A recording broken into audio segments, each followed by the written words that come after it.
해외 기독교 일간지 크리스천 헤드라인스라는 게 있습니다. 거기에서 교회를 다녀야 하는 10가지 이유에 대해서 기재를 한 적이 있는데, 그 내용을 보니까 이렇습니다. 왜 교회를 다녀야 하는가라고 했을 때, 첫 번째는 믿음을 자라게 한다. 두 번째는 감사를 실천할 수 있다. 세 번째는 인간관계를 개발시킬 수 있다. 네 번째는 부부관계를 강화시켜준다. 다섯 번째는 평안을 느끼게 한다. 여섯 번째, 다른 사람을 섬길 수 있다. 일곱 번째, 격려를 받을 수 있다. 또 재능을 발견할 수 있다. 건강 상태를 호전시킨다. 또 기도를 받을 수 있다. 교회를 다니는 이유에 대해서 살펴봤더니요, 이러한 이유들을 가지고 얘기를 했습니다. 여러분들은 이 내용 중에 해당 사항이 좀 있으신가요? 교회를 다니는 이유에 대해서. 그런데요, 오늘 우리가 진짜 교회를 다니고 신앙을 가져야 되는 이유가 무엇일까, 믿음을 소유하는 것이 무엇인가에 대해서 이렇게 리서치에 나와 있는 내용 말고 진짜 오늘 말씀 가운데 우리가 그 이유를 한번 찾아보는 시간을 좀 가져봤으면 좋겠습니다. 오늘 우리가 읽은 본문의 배경은요, 솔로몬 이후에 이스라엘이 두 개로 분열된 나라 가운데 북이스라엘의 역사 가운데 있었던 내용입니다.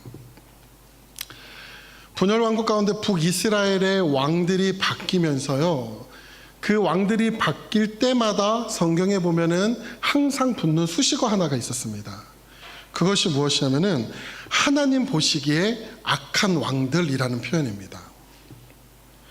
무슨 말이냐면, 솔로몬 이후에 북이스라엘에 많은 왕들이 세워졌는데, 이스라엘 민족은 하나님을 온전히 믿고 따르고 섬겨야 되는 민족임에도 불구하고 그들의 마음 가운데 우상을 섬기고 하나님을 멀리하면서, 그러면서 하나님이 그 왕들과 또 이스라엘 백성들을 향하여서 그들의 악함을 이야기하고 있는 것입니다.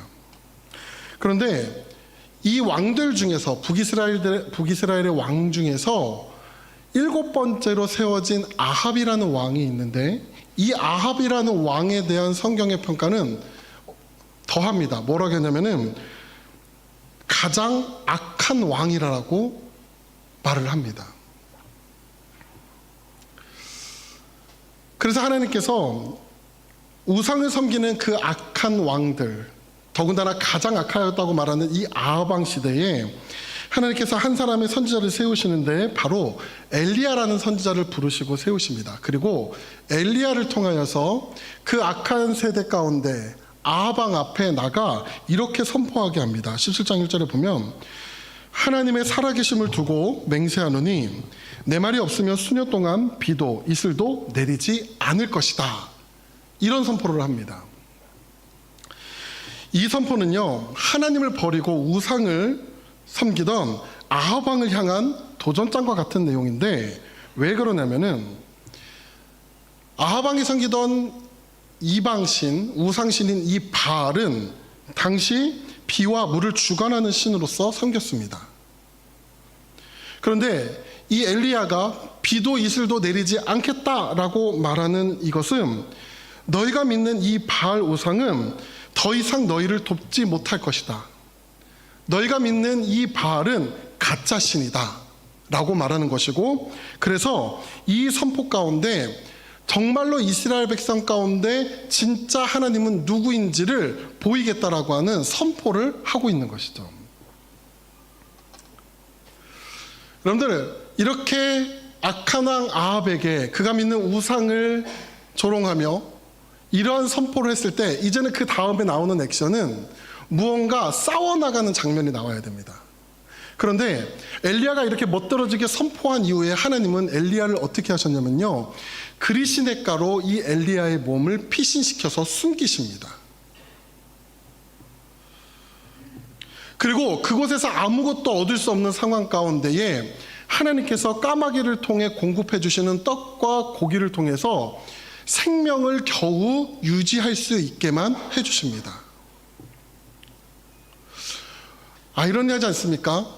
멋지게 역사 가운데 등장을 했는데 오히려 하나님은 그 자를 뒤로 숨기셔서 생명을 겨우 연명해 나가는 상태로 뒤로 물려놓으십니다. 왜 그랬을까요? 그 이유는 엘리야를 통해서 이러한 선포를 하였지만은 그 선포 가운데 엘리야가 일하는 것이 아니라 하나님이 일하심을 보여주기 위함이었습니다. 시간이 흐른 뒤에 이 엘리야의 선포대로 북이스라엘의 가뭄은 심해졌고요. 그 가뭄이 어느 정도까지 미쳤냐면 엘리야가 숨어있던 그리 시냇가가 이제 마르기까지 시작합니다. 그때에 하나님께서 엘리야에게 말씀하시는 내용이 오늘 우리가 읽은 본문의 시작입니다. 9절 말씀 한 번 더 보겠습니다. 9절 말씀 보면 이렇게 나옵니다. 너는 일어나 시돈에 속한 사르밧으로 가서 거기 머물라. 내가 그곳 과부에게 명령하여 내게 음식을 주게 하였느니라. 여기 보면 엘리야를 시돈 사르밧으로 가라고 하십니다. 이 시돈이라는 지역은요, 항구 도시인데 상업이 매우 발달한 곳입니다. 이 말은 경제적으로 풍요로운 지역이라는 것을 말해주는 거죠. 뿐만 아니라 이 시돈 지역의 특징이 하나가 있는데 그것은 무엇이냐면 북이스라엘의 가장 악한 왕이라고 했던 이 아합 왕의 아내인 이세벨의 고향이기도 합니다. 다시 말해 이 시돈 지역은 바알 숭배 지역이었다는 것이죠. 이렇게 바알 우상지인 이곳도 엘리야의 선포 이후에 가뭄과 기근으로 먹을 것이 말라가는 상황이었습니다. 그런데 이곳에서 하나님께서는 엘리야를 먹이겠다고 하시는 거죠. 이 말을 다시 하면요, 바알의 본거지에서 하나님이 역사하심을 보여주겠다라고 하는 의도입니다. 엘리야는 이곳으로 갑니다. 그리고 그곳에서요, 한 과부를 만나게 됩니다. 10절 말씀입니다. 그가 일어나 사르밧으로 가서 성문에 이를 때에 한 과부가 그곳에서 나뭇가지를 줍는지라. 이에 불러 이르되 청하건대 그릇에 물을 조금 가져다가 내가 마시게 하라. 이곳에 이르렀을 때 엘리야가 한 과부를 만났고 과부에게 한 가지를 청하는 겁니다. 근데 이 과부는 그때 무엇을 하고 있었냐면은 마을 어귀에서 나뭇가지를 줍고 있었습니다. 성경에 보면요, 과부라는 그 부류가 나올 때에 이 과부는 소외되고 연약한 자들을 대표하는 사람들이었습니다. 여러분들 오늘 이 부분 가운데 우리가 먼저 좀 살펴볼 것이 있습니다. 이 과부라는 사람들이 시돈 사르밧 지역에만 있지는 않았을 것입니다. 엘리야가 살았던 이 북이스라엘도 이 과부가 있었을 것입니다. 그런데 하나님은 북이스라엘에 있는 한 과부를 찾아가게 하시는 것이 아니라 시돈이라는 이방 지역의 한 과부를 찾아가게 하십니다. 왜 그랬을까요?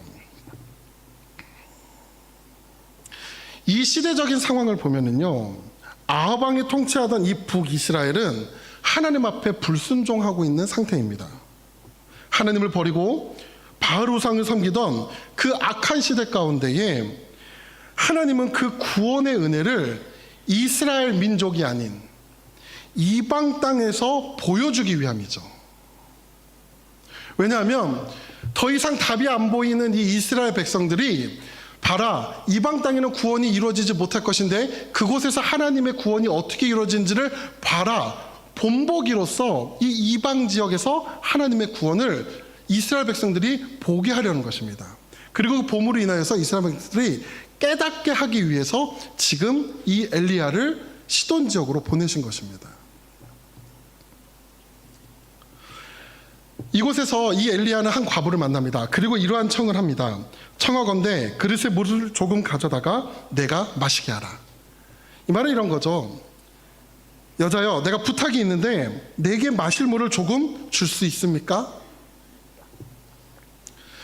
나그네를 위해서 물 한 잔을 주는 것은 어려운 일이 아닙니다.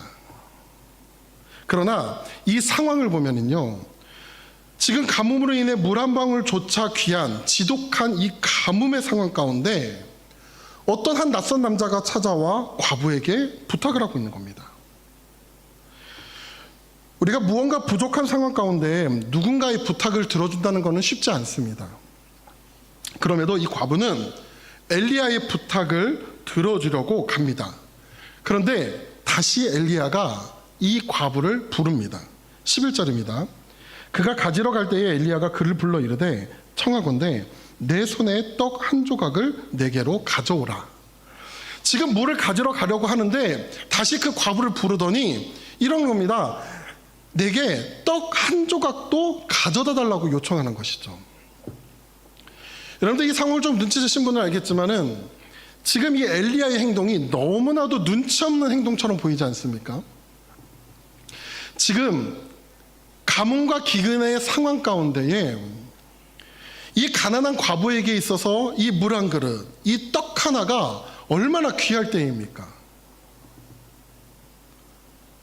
그런데 이 엘리야는 이 어려운 요구를 이 과부에게 하고 있는 것입니다. 그럼 이 요구에 과부는 어떻게 반응을 했을까요? 12절입니다. 그가 이르되 당신의 하나님 여호와께서 살아계심을 두고 맹세하노니 나는 떡이 없고 다만 통에 가루 한 움큼과 병에 기름 조금뿐이라. 내가 나뭇가지 둘을 주워다가 나와 내 아들을 위하여 음식을 만들어 먹고 그 후에는 죽으리라. 여기 내용을 보면서 지금 이 과부의 처절한 상황이 보이십니까? 떡을 요구한 엘리야에게 이렇게 얘기합니다. 나는 지금 떡이 없고 다만 우리의 통에 한 움큼의 가루와 병에 기름 조금밖에 없습니다. 그런데 이것마저도 이제 나뭇가지를 주워가서 나와 내 아들을 위해 마지막 음식을 이제 만들어 먹고 이제는 우리가 죽음을 기다리려고 하는 겁니다. 왜 그런가요? 이 극심한 가뭄 상황 가운데에 더 이상 내일에 대한 기대가 없는 것이죠. 이거를 먹고 나면 이들의 삶 속에 무엇을 더 이상 공급받을 수 있을지 알 수 없는 상황입니다. 그래서 이 마지막 것을 먹고 그 후에는 이제는 죽으려고 합니다 라고 얘기하는 거예요. 여러분들 지금 과부의 상황이 우리에게 무엇을 먼저 보여주고 있습니까? 우리가 앞서 잠깐 말한 대로 이 시돈이라는 지역은요, 항구 도시로 상업이 발달한 곳입니다. 그리고 이곳에서 주요 특산품이 곡식과 기름이 풍부한 곳이었다고 합니다. 그런데 이곳에 살던 이 과부의 집에 곡식과 기름이 떨어졌다? 이것은 이곳에도 극심한 가뭄이 임한 것을 말하고 있는 것이죠. 여러분들 앞서 말씀을 시작할 때 했던 엘리야의 선포가 기억나십니까? 내 말이 있기 전에 비도 이슬도 내리지 않겠다. 이 말을 다시 하면요, 가뭄을 주겠다는 거죠. 근데 이 상황을 우리가 영적인 시각으로 조금 살펴보면 이렇습니다. 이 시돈과 북이스라엘이 지금 현재 상황에서 섬겼던 이 바알 우상신은 비와 바람을 주관하는 신으로서 그 우상신을 섬기는 자들에게 있어서 삶의 풍요를 가져다 주는 신으로서 섬기고 있었습니다. 그런데 북이스라엘뿐만 아니라 바알의 본거지라고 말하는 이 시돈 지역마저 가뭄에 들었다는 것은 너희가 믿는 이 바알 우상신은 더 이상 너희에게 생명을 주는 신이 아니다라는 것을 이 상황 가운데 보여주고 있는 것이죠. 그러면서 오늘 엘리야를 통해 살아계신 하나님이 어떤 분인지를 보여주려고 하는 것입니다. 우리가 말씀을 이어서 봅니다. 사르밧 과부의 이러한 처절한 상황을 들은 엘리야는 이 과부에게 또 다른 요구를 합니다. 13절입니다. 엘리야가 그에게 이르되 두려워하지 말고 가서 내 말대로 하려니와 먼저 그것으로 나를 위하여 작은 떡 한 개를 만들어 내게로 가져오고 그 후에 너와 내 아들을 위하여 만들라. 여러분들 너무하지 않습니까? 지금 엘리야가 자신을 위해 먼저 작은 떡 한 개를 만들어 가져오라고 합니다. 사실 엘리야는 이 과부가 감당할 수 없는 요구를 하고 있는 것이죠. 이 과부에게 있어서 이 작은 떡은 과부와 아들에게 전부입니다. 이거를 먹고 나면 이제는 그 다음에 어떻게 될지 몰라 죽겠다라고 말하는 사람들의 전부인 것입니다.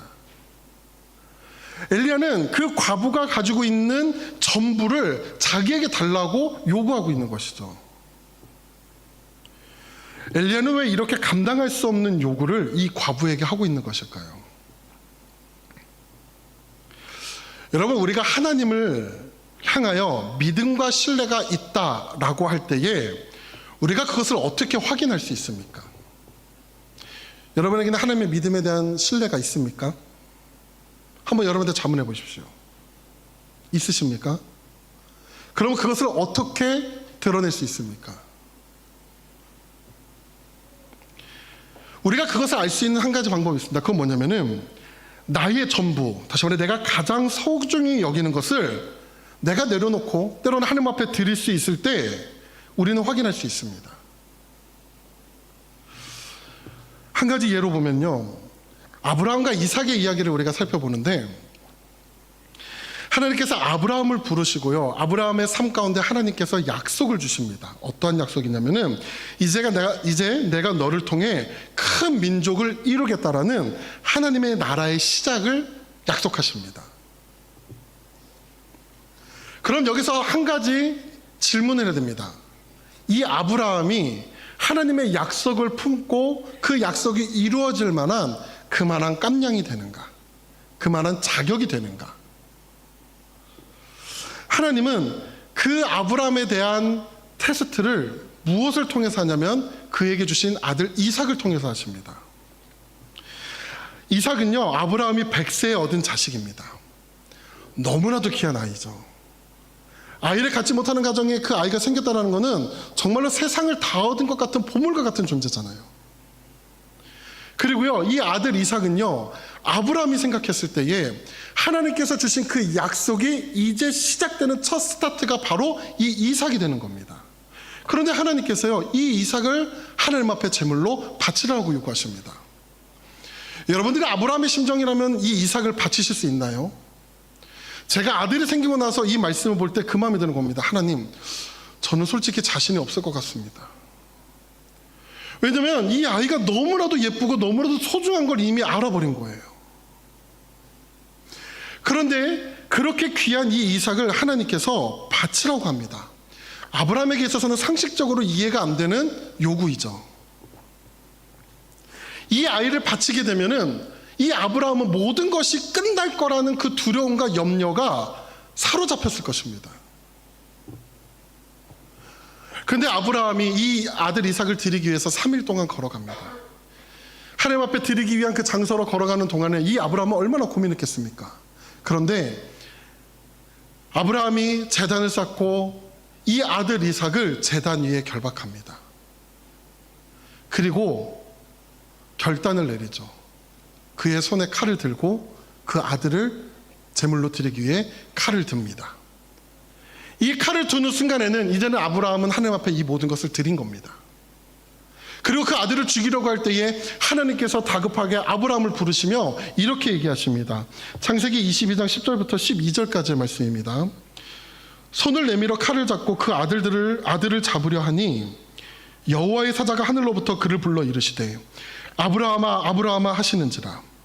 아브라함이 이르되 내가 여기 있나이다 하매 사자가 이르되 그 아이에게 내 손을 대지 말라. 그에게 아무 일도 하지 말라. 내가 내 아들 내 독자까지도 아끼지 아니하였으니 내가 이제야 내가 하나님을 경외하는 줄 알았노라. 하나님이 이삭을 원하신 것이 아닙니다. 근데 아브라함에게 있어서 가장 전부라고 여기는 그 매개체를 하나님 앞에 드릴 수 있는 마음이 있냐 없냐를 궁금하신 것이죠. 하나님 앞에 그 아들을 드리겠다라는 마음을 작정하고 잡으려 할 때에 하나님께서 말씀하시는 겁니다. 아브라함아, 내가 이제야 내가 하나님을 경외하는 줄을 알았노라라고 하는 것이죠. 사랑하는 성도 여러분, 우리가 전부라고 생각하는 것을 하나님의 말씀에 순종하며 여러분들은 내놓을 수 있습니까? 하나님보다 더 사랑하고 전부라 여기는 것을 여러분들은 하나님 앞에 드릴 수 있습니까? 내가 전부라 여기는 것보다 살아계신 하나님을 믿고 여러분들은 신뢰할 수 있습니까? 지금 말씀에 기록되어 있던 이 시대적인 상황을 보면요, 이스라엘 민족이 살아계신 하나님을 믿고 따라야 되는데 그들은 더 이상 하나님을 믿고 신뢰하지 않는 이 시대 가운데에 하나님은 그들에게서 시선을 돌려서 하나님을 모르고 이방 지역의 가장 연약한 부류인 이 과부를 하나님의 구원의 은혜로 초대하고 있는 것입니다. 이때 중요한 건 무엇일까요? 너가 전부라고 여기는 것을 포기하고 내려놓고 여호와 하나님의 말씀에 순종해 따를 수 있느냐? 이것을 이 작은 떡 한 개를 두고 묻고 있는 것입니다. 엘리야가 무턱대고 이렇게 과부에게 요구한 것이 아닙니다. 엘리야가 무리할 것 같지만 이러한 요구를 과부하게 했던 그 이유가 있습니다. 14절을 보면 이렇게 나옵니다. 이스라엘의 하느님 여호와의 말씀이 나 여호와가 비를 지면에 내리는 날까지 그 통의 가루가 떨어지지 아니하고 그 병의 기름이 없어지지 아니하리라 하셨느니라.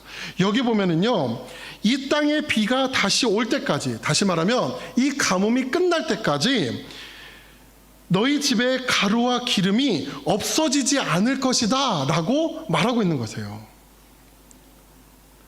그런데 여러분 잘 보십시오. 지금 엘리야가 말하고 있는 이 상황은 현재 진행형의 상태가 아닙니다.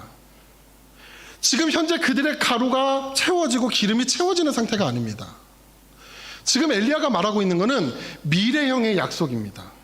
그렇게 될 거야. 그런데 여러분들, 이게 여러분들에게 던져진 말씀이면 이게 당장 믿어지십니까? 내가 이렇게 했을 때 하나님이 이렇게 내 삶 가운데 공급해 주실 거라는 것을 내가 선뜻 그 믿음으로 이것이 다가오십니까? 엘리야는요, 지금 아직 일어나지도 않은 일임에도 불구하고 이것을 그 과부에게 말을 했는데, 엘리야는 무슨 근거로 이러한 약속의 말씀을 할 수 있었던 것일까요? 그것은 엘리야는 이미 하나님의 공급하심을 경험하였습니다. 아합 왕에게 선포한 이후에 하나님은 이 엘리야를 그리시네가로 숨기셨죠. 그곳에서는 이 엘리야가 스스로의 그 목숨을 유지할 수 있을 만한 것이 아무것도 없었습니다. 오히려 거기서 머문다는 것은 엘리야의 목숨마저도 위태로운 상황이죠. 그런데 그곳에서 하나님께서 까마귀를 통해 떡과 고기를 공급받아 살 수 있었습니다. 하나님의 공급하심으로 죽음의 삶이 생명의 삶으로, 엘리야는 이미 먼저 그 구원의 은혜를 경험한 것이죠. 14절에서 엘리야는 하나님의 말씀에 대한 이 신뢰와 믿음이 있었던 상태입니다. 그래서 이 하나님의 말씀의 은혜가 이제 사르밧 과부에게 흘러가는가 흘러가지 못하는가, 그 중요한 타이밍이라는 것이죠. 엘리야의 요구에 사르밧 과부는 어떻게 반응했을까요? 15절의 말씀입니다. 그가 가서 엘리야의 말대로 하였더니 그와 엘리야와 그의 식구가 여러 날 먹었으나, 이렇게 표현합니다. 여기 보면 그가 가서 엘리야의 말대로 하였더니, 이 과부가요 말씀대로 행했다라고 합니다. 우리가 이렇게 한 절로서 이 과부의 행동을 보고 있지만 이 과부의 결정과 행동은 결코 쉬운 행동이 아닙니다. 자신의 삶에 있어서 이것을 내려놓으면 이젠 죽음이라는 그 상황 가운데 전부라고 여겼던 것을 내려놓을 때에 그 과부의 마음 가운데 두려움과 걱정이 없었겠습니까? 여러분들의 삶 속에서 이거를 내려놓으면 내가 죽을 것 같은 상황 가운데에 그걸로 인하여서 오는 두려움과 걱정을 어떻게 감당합니까? 그럼에도 불구하고 이 사르밧 과부는요, 엘리야의 요구대로 행동을 합니다. 그럼 도대체 무엇이 이 과부로 하여금 이 행동을 할 수 있게 하였는가가 우리가 살펴봐야 될 것이죠. 그 행동의 이유를 17장 9절의 말씀, 오늘 본문의 첫 시작의 내용을 보면 이렇게 나옵니다. 너는 일어나 시돈에 속한 사르밧으로 가서 거기 머물라. 내가 그곳 과부에게 명령하여 내게 음식을 주게 하였느니라. 여기 보면은요, 내가 그곳 과부에게 명령하여라는 표현이 나옵니다. 이 명령하여라는 내용을 보면은 하나님이 직접적으로 이 과부에게 명령한 것은 아닙니다. 오늘 본문의 내용을 어디를 봐도요, 하나님께서 이 과부를 찾아가셔서 이제 엘리야라는 선지자가 올 건데 그 선지자가 말하는 대로 네가 행하라, 이렇게 말씀하시는 내용이 하나도 나와 있지 않습니다. 그러면 여기에 하나님께서 과부에게 명령하였다는 것은 무엇을 말하는 것일까요? 그것은 엘리야의 요청을 받아들일 수 있도록 지금 하나님께서 그의 마음에 역사하셨다라는 것을 의미하는 것이죠. 사도행전 16장 14절에 보면은요, 이러한 내용의 이야기가 나옵니다. 두아디아라는 시에 있는 자색 옷감 장사로서 하나님을 섬기는 루디아라 하는 한 여자가 말을 듣고 있을 때에 주께서 그 마음을 열어 바울의 말을 따르게 하신지라. 사도 바울이 전도 여행 중에 두아디아라는 지역에 자색 옷감 장사를 하는 루디아라는 여인을 만납니다. 여기 본문에 보면 주께서 그 마음을 열어 바울의 말을 따르게 하신지라 라고 나오는데, 바울의 말을 따르게 할 때에 이미 주께서 그 여인의 마음을 여셨다라는 거죠. 여러분들, 우리가 믿음을 가지려고 할 때에 그 믿음은 우리 스스로가 가질 수 있는 것이 아닙니다. 하나님께서 오늘 우리에게 구원의 복음을 듣고 반응할 수 있도록 오늘 우리의 마음을 열어주시고, 그리고 그 안에 믿음을 허락해 주셔야지 우리가 믿음이라는 것을 소유할 수 있는 것이죠. 성도님 몇 분과 이렇게 얘기를 나누다가 많은 분들이 그런 얘기를 합니다. 내게는 믿음이 없다라고 말하는 분들이 있습니다. 아직 갖지를 못했다라고 하는 분들이 있죠. 그리고 믿음이 연약해져서 많이 무너졌다고 하시는 분들도 있습니다.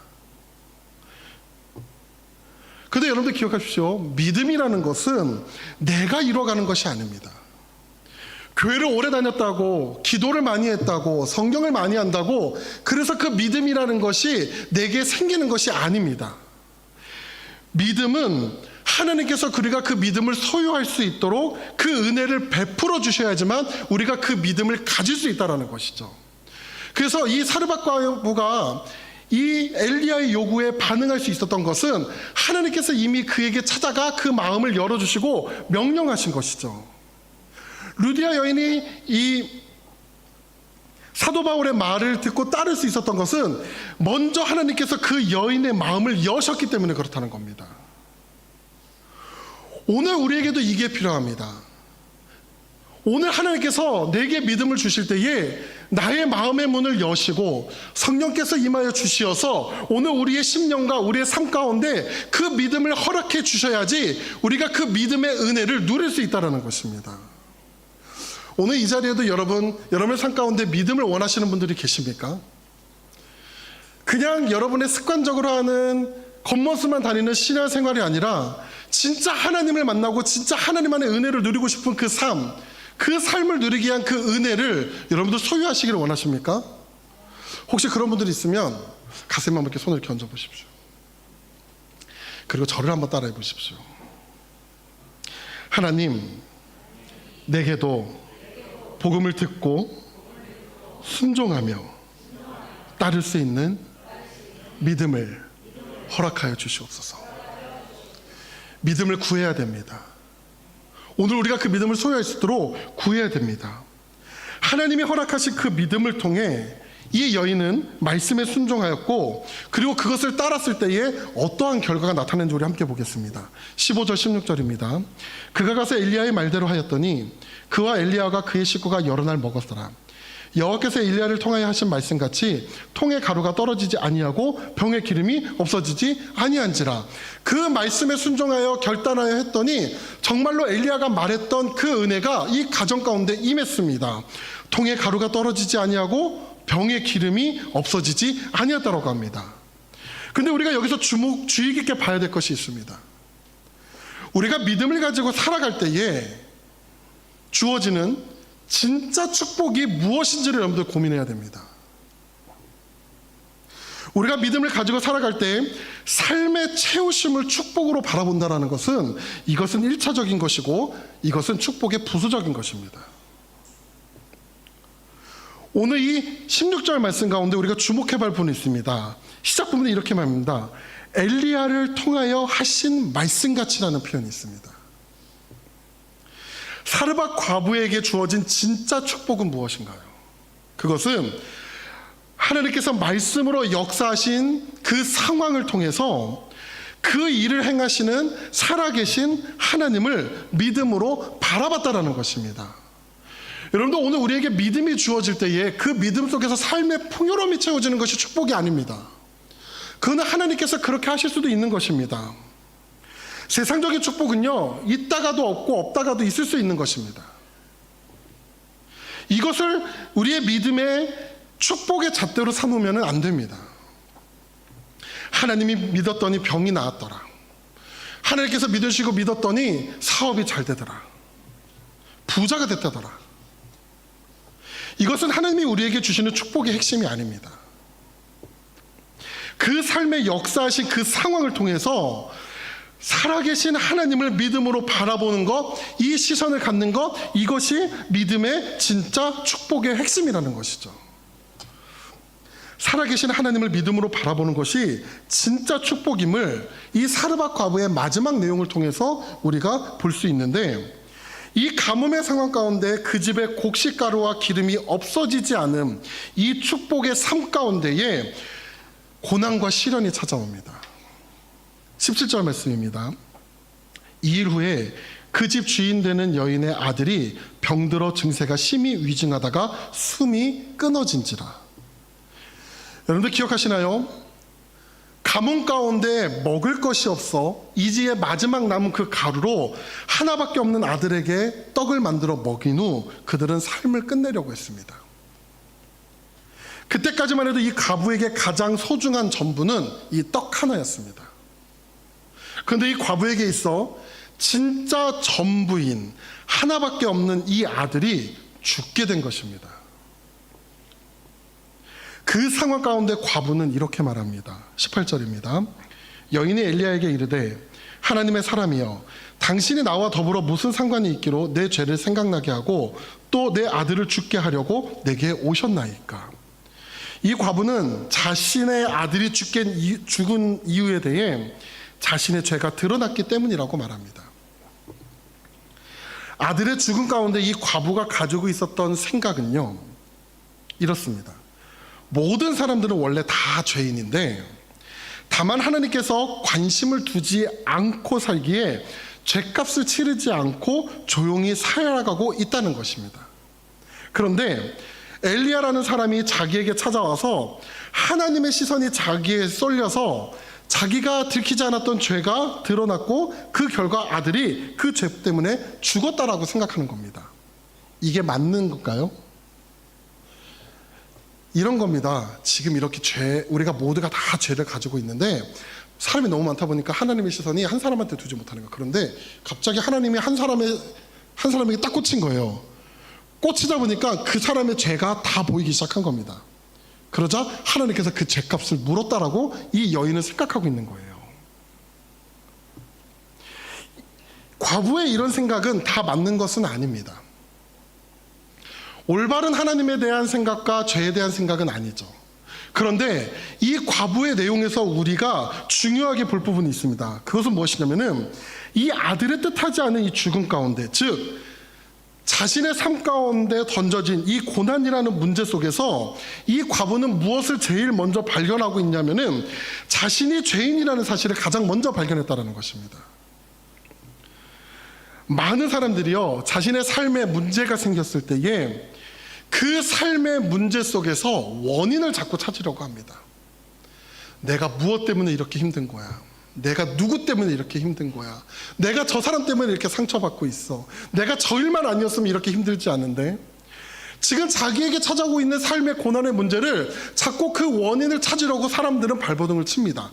그런데 오늘 우리에게 믿음을 주시고 그 주신 믿음 속에서 하나님을 경험할 때에 이후에 또 다른 고난의 상황이 우리 가운데 오더라도 믿음이 있는 자들은 그 상황 속에서 자신의 연약함을 먼저 발견하고 그리고 그 속에서 구원의 은혜를 주실 하나님 앞으로 한 걸음 더 나아가게 될 수밖에 없다라는 것입니다.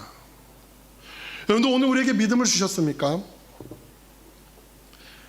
오늘 그 믿음 가운데 하나님의 은혜를 누렸습니까? 근데 그 은혜를 누리고 살아감에도 불구하고 고난은 찾아온다는 것입니다. 근데 그 고난 가운데 진짜 믿음을 갖고 있는 사람과 그렇지 못한 사람의 모습이 나타나는데, 진짜 하나님 앞에 그 믿음을 소유한 사람은 그 또다시 찾아오는 고난 속에서 그 문제를 바라보는 것이 아니라 그 고난과 문제 속에 자기 자신을 본다라는 거죠. 자기 자신의 연약함, 자기 자신의 부족함, 자기 자신의 죄성. 그래서 그 연약한 부분이 드러나서 하나님의 구원의 은혜를 바라보고 나갈 수밖에 없다는 겁니다. 무슨 말인가요? 믿는 자에게 고난이 찾아와도 그 고난 속에서 하나님 앞에 한 걸음 더 나아갈 수 있는 은혜로 우리를 이끄신다는 것입니다. 믿음이 그렇다는 거예요. 엘리야의 과부는 죽은 아들을 데리고 자신이 머물던 다락으로 올라갑니다. 그리고 그곳에서 하느님 앞에 이렇게 기도합니다. 21절부터 23절입니다. 그 아이 위에 몸을 3번 펴서 엎드리고 여호와께 부르짖어 이르되 내 하나님 여호와여 원하건대 이 아이의 혼으로 그의 몸에 돌아오게 없소서 하니 여호와께서 엘리야의 소리를 들으시고 그 아이의 혼이 몸으로 돌아오고 살아난지라. 엘리야가 그 아이를 안고 다락에서 방으로 내려가서 그의 어머니에게 주며 이르되 보라 내 아들이 살아났느니라. 여러분들 이 상황에서 뭐 봅니까? 이 아이의 혼으로 그의 몸이 돌아오기를 하옵소서. 그 아이의 혼이 몸으로 돌아오고 살아난지라. 보라 내 아들이 살아났느니라. 과부에게 또다시 주어진 이 고난 속에서 무엇을 보여주고 있는 것입니까? 생명의 근원 되시는, 또 그 구원하시는 하나님을 보여주고 있는 것입니다. 그러고 나서 과부는 이렇게 고백합니다. 우리 마지막으로 24절 봅니다. 여인이 엘리야에게 이르되 내가 이제야 당신을 하나님의 사람이시죠. 당신의 입에 있는 여호와의 말씀이 진실한 줄을 아노라 하시니라. 이제 내가 당신은 하나님의 사람이요 당신의 입에 있는 여호와의 말씀이 진실한 하나님의 말씀인 줄을 알게 되었나라고 고백합니다. 여러분들 이 고백이 쉬운 고백일까요? 여러분 생각해 보십시오. 지금 태국 밖에 나가서 태국의 한 사람이요, 태국인이요, 이 우상 문화가 가득한 이 땅 가운데 살아가고 있는데 하나님의 은혜를 경험한 겁니다. 그리고 그 사람이요 이렇게 고백하는 겁니다. 맞아요, 하나님의 말씀이 진실한 하나님의 말씀인 줄을 내가 이제 알게 됐습니다. 이 고백을 하는 겁니다. 삶이 뒤집어진 것이고요, 그들의 인생이 바뀐 것입니다. 이 고백은요 대단한 고백인 것입니다. 사랑하는 성도 여러분, 이 사르밧 과부의 여인의 이 고백이 오늘 여러분의 삶 가운데도 나타나기를 간절히 바랍니다. 그러기 위해서는 우리가 오늘 말씀을 기억하며 간구해야 됩니다. 먼저 기억하실 때, 오늘 우리가 믿음이 없고 연약한 우리의 삶 가운데 성령께서 오늘 우리의 마음을 여시고 오늘 우리의 삶 가운데 믿음을 달라고 여러분들 간절히 구하셔야 됩니다. 오늘 이 시간이 그때인 줄 믿습니다. 믿음 없는 삶 가운데, 무너진 믿음 가운데, 사라져버린 그 믿음의 열심 가운데에 하나님, 오늘 우리의 심령과 삶 가운데 하나님의 믿음을 다시 한번 부어주시옵소서. 이 굳어진 마음을 하나님 여시고 오늘 하나님께서 우리에게 그 믿음을 다시 한번 허락해달라고 여러분들 간구하시기 바랍니다. 두 번째는 우리가 믿음을 가지고 살아가는 이 삶 속에 하나님을 경험할 수 있도록, 때로는 내 삶에 있어서 하나님께서 그 믿음을 보시려고 내 삶의 전부인 것을, 내가 사랑하는 그 전부를 하나님 앞에 드리라고 했을 때에 그것을 내려놓을 수 있는 그 결단의 용기를 우리에게도 허락해달라고 여러분들 기도하시기 바랍니다.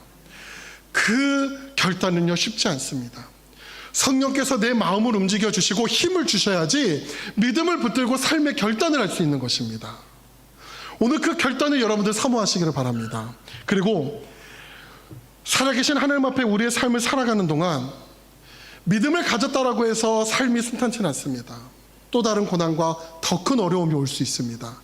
그럴 때에 오늘 그 고난의 상황 속에서 오늘 우리가 믿음을 소유한 사람이라면은 이제는 더 이상 세상의 원인과 또 세상의 이유를 찾는 것이 아니라 그 고난 속에서 나를 돌아보며 나의 연약한 부분과 나의 부끄러운 부분과 나의 하나님 앞에 서지 못하였던, 무너졌던 그 모든 나의 부분들을 돌이켜서, 그래서 우리를 고치시고 회복시키시는 구원의 하나님을 바라볼 수 있도록 인도해달라고 여러분들 구하시기 바랍니다.